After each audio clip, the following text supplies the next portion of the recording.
Sisi kama watu wa Kenya wote, na mimi naongea kwa niaba na wadosi wangu hawa wa Kiharu na Murang'a na wa Kenya yote, kwa sababu mimi nimeenda Kenya pahali kwingi. Wakenya wamechoka na maneno ya kila siku, ni viongozi wanaongea maneno ya viongozi. Wakenya sasa hawataki maneno ya kuongea kwa mdomo, wanataka kuongea kwa vitendo. Na mimi nashukuru rais kwa sababu hayo ndio anafanya. Nimekuwa na yeye, tuna launch barabara na maji na hayo mengine. Na kwa hivyo sisi tunasema hawa watu wanaongea kule, wanaweza ongea maneno yote, hata ya weather, kama kunanyesha waseme kunanyesha, waongee maneno yote, lakini ile maneno tunawaambia wasiingie hapo, kwa sababu hatutaitikia. Maneno ya vyeo, maneno ya sijui mkate nusu, maneno ya nusu mkeka, hakuna. We are not going to allow any more blackmail. We heard the other day, leader of opposition blackmailing Kenyans that they are going to go back to maandamano and chaos if the ongoing talks do not yield whatever he is looking for. Mimi nataka nimweleze mchana, tunajua wewe hii maneno ya mazungumzo unataka mkate nusu, na hiyo mkate nusu, wacha nikwambie mapema, hakuna.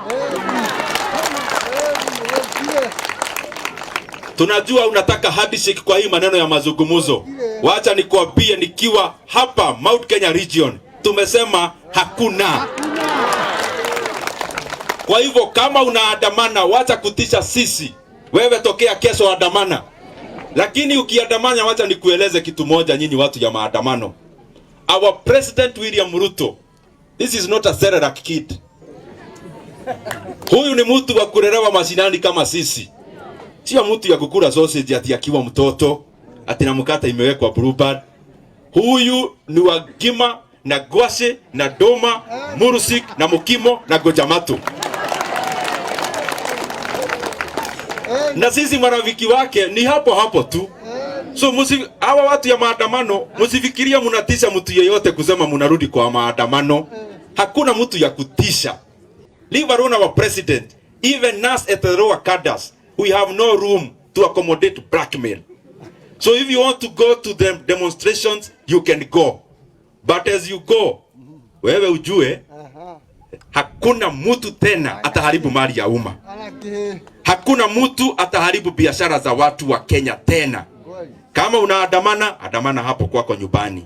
Fanya tizi, urukaruke, urudi kwa nyumba. Lakini we are not going to allow any more blackmail. There will be no more chaos in Kenya. There will be no more destructive chaos and maandamano, because enough is enough. Na kwa hivyo wasikoje sana. Wacha vitisho. Wewe nyinyi watu ya maandamano na opposition, wacha ni vitisho. Mlitutisha mkiwa na serikali na kila kitu, na hawa wananchi wakakwama na sisi. We cannot let the Kenyan people down because of your blackmail. Maneno ya viongozi imekwisha, na sasa ile iko ni ya kufanyia wananchi wa Kenya kazi. Kazi ya barabara, kazi ya masomo, kazi ya maji. Hii ingine yote sahau and forget.